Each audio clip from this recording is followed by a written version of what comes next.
আগে থেকে করছে, 7-8 বছর ওখানে আমরা ব্যবসা করছি। কি মানে কি ঘটনা ঘটেছে তারপর? ওখানে আমার স্বামী থাকতে ব্যবসা করতো, স্বামী মারা যাওয়ার পরে আমি ওখানে সবজি ব্যবসা করছি, আশেপাশের লোককে বলে ব্যবসা করতাম। তারপরে যখন ড্রেন হয়, ড্রেন হওয়ার পরে আমি কৃষ্ণদাদার কাছে গেছিলাম যে দাদা সবাই তো দোকান বাঁধছে, আমি কি বাঁধতে পারবো? কৃষ্ণ বলতে আমাদের এখানকার কাউন্সিলর, 11 নম্বর ওয়ার্ডের। আমি 11 নম্বর ওয়ার্ডে পূর্ব ঘাসিয়াড়াতে থাকি। আর শীতলা মোড়ে এখানে অপোজিটে আমি ব্যবসা করি। তারপরে উনি বললো সবার দোকান বাঁধা হয়ে গেলে তুমি বাঁধবে। ঠিক আছে, বাঁধলাম। বাঁধার পরে এরকম ব্যবসা করতে করতে করতে করতে হঠাৎ ওনার বাড়িতে বললো ব্যবসায়ীদের ডেকেছে। তারপরে উনি বললো যে তোমার ওখানে দোকান বাঁধতে গেলে কিছু ছেলে এসেছে হঠাৎ একদিন, বলছে কৃষ্ণ তো তোমার দেখা করতে বলেছে। আচ্ছা ঠিক আছে, কখন যাবো? বলে সন্ধেবেলা। ওনার ওখানে পার্টি অফিসে আমি দেখা করতে গেলাম, ওই আম্বেদকর ভবনে। উনি 1 দিন 2 দিন 3 দিন বহুদিন এরকম হাঁটতে হাঁটতে বলে আচ্ছা ঠিক আছে তোমার সঙ্গে কথা বলবো, তুমি আমার বাড়িতে দেখা করো। বাড়িতে গেছি, বাড়িতে যাওয়ার পরে আমার বাবা গেছি, আমার জামাইও গেছে, বললো তোমরা বাইরে দাঁড়াও। বাইরে দাঁড়িয়েছি, বাইরে দাঁড়ানোর পরে আমার কাছে বলছে তুমি 50,000 টাকা দাও, নইলে আমার দিকে দেখো। 2টো অপশান দিলাম তোমাকে, 2টো অপশানের যে কোনো একটা মানলে আমার ছেলেরা তোমাকে গিয়ে দোকানে গিয়ে দোকান বেঁধে দেবে, তোমার দোকান ভালো করে বেঁধে দেবে। তোমার দোকান তো এখন সামনে দরজা জানলা করা হয়নি, ভালো করে বেঁধে দেবে। হয় 50,000 টাকা দিতে হবে, নইলে তুমি আমার দিকে দেখো। আর বাড়ি বাড়ি দেখো বলতে মানে কি বোঝাতে চাইছে, কি মনে করছেন? আমি তো ওটাই এসে আমার সঙ্গে সঙ্গে আমার ভাড়াটিয়া ছিল, আমি তাকে বললাম যে এরকম বলেছে, বাবাকে তো বলতে পারিনি। পরে বাবাকে বললাম, বাবাও তো কান্নাকাটি করছে, বলছে মা এখন তুমি পারবে না, যেরকম ব্যবসা করছে ওরকমই করো। আপনাকে কি কোনো কুপ্রস্তাব দিয়েছিল? হ্যাঁ, কুপ্রস্তাব বারে বারে। তার আছে এখানে, তা সে আমাদের এখানে থাকতো, এখন কোথায় থাকে আমি জানি না।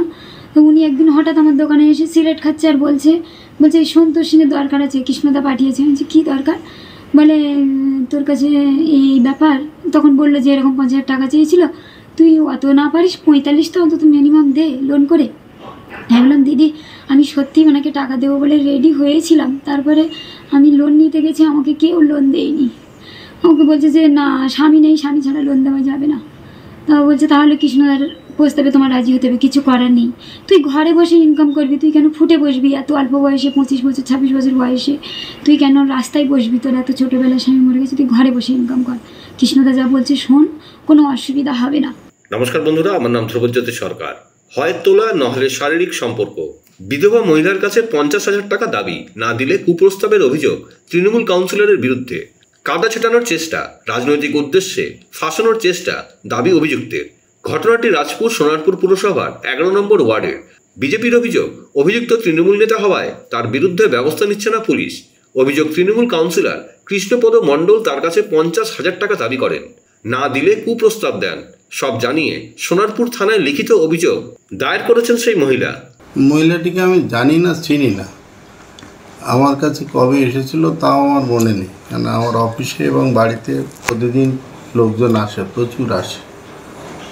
তো এটা সর্বৈব মিথ্যা, ভিত্তিহীন। ও যেটা বলেছে সেটা সর্বৈব মিথ্যা। ওকে আমি চিনি না, জানি না, তা আমি টাকা চাইবো কি আর এইসব উল্টোপাল্টা প্রস্তাবও বা কী দেবো? ওখানে যে ঘটনাটা ঘটেছে, আমাদের একটা পার্টির বেদি ছিল, নিরঞ্জন সর্দার 2001 খুন হয়ে যায়। আমরা ওখানে একটা বেদি করেছিলাম সরকারি জায়গায়। শুনেছি ওর পাশে ও সবজি টবজি বিক্রি করত, এবং আমার কাছেও নাকি ওই লকডাউনের সময় 2-1 এসেছে। তখন ওকে বললো, কী বলেছে আমার তো মনে নেই, তবে ওখানে বসতো টোস্টের যায়। সম্প্রতি বেদিটা ভেঙে গেছে, আমাদের ভেঙে যায় ওই পাইপলাইনের কাজের জন্য, জলের পাইপলাইন। তা আমরা ওই বেদিটা আবার পুনর্নির্মাণ করতে গিয়ে দেখি ওখানে একটা চালা করেছে। তা সে চালার জন্য করা যাচ্ছিল না। এখন ওখানকার কি দোকানদাররা উদ্যোগী হয়ে বা স্থানীয় লোকরা ওর খুলে দিয়েছে চালাটা, তারপরে আমরা ওখানে বেদিটা করেছি। আমি চাই ও যে অভিযোগ করেছে তার সত্য উদ্ঘাটন হোক আপনাদের মাধ্যমে।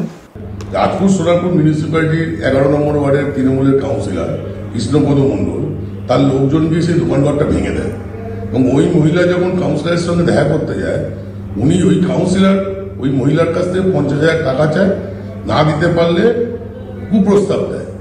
পশ্চিমবঙ্গের অবস্থা কি ভয়াবহ! এই কৃষ্ণপদ মণ্ডল উনি আবার ওখানকার যিনি তৃণমূলের বিধায়িকা আছেন লাভলি মিত্র, ওনার আবার চিফ ইলেকশন এজেন্ট ছিল, উনি প্রচণ্ড বিধায়কের ঘনিষ্ঠ। এবং ওই মহিলা যখন সোনারপুর থানায় অভিযোগ জানাতে যায়, সোনারপুর থানার আইসি প্রায় মহিলাকে 3 ঘন্টা বসিয়ে রেখে হেনস্থা করে এবং তার কমপ্লেন জমা নেয় না। আমি যতদূর যা শুনেছি তিনি বিধবা, তার কিচ্ছু নেই, একদম গরিব মহিলা, তাকে কুপ্রস্তাব দিতে হচ্ছে, তার থেকেও 50,000 টাকা তোলা এবং অনাদায়ে তাকে কুপ্রস্তাব দেয়া হচ্ছে তার সাথে বিভিন্ন রকমভাবে সমঝোতা করবার জন্য। এবং সেটা সে দিতে পারেনি বলে, কাউন্সিলরের সাথে সেই প্রস্তাবে রাজি হয়নি বলে, তার যে ছোট্ট পুঁজি, একটা ছোট্ট দোকান, সেই ছোট্ট দোকানটাকে ভেঙে খালে ফেলে দিয়ে সেখানে একটা বেদি বসিয়ে দিতে হলো। আর এই কাউন্সিলর তো যে সে কাউন্সিলর নয়, এই কাউন্সিলর তো বিধায়ক যিনি রয়েছেন লাভলি মৈত্র, তার ইলেকশন এজেন্ট ছিলেন, তো অত্যন্ত প্রভাবশালী কাউন্সিলর। পুলিশও কি খুব একটা শতপ্রণোদিত হয়ে পুলিশও কি খুব এগিয়ে এসে তদন্ত করবে বলে তো মনে হয় না।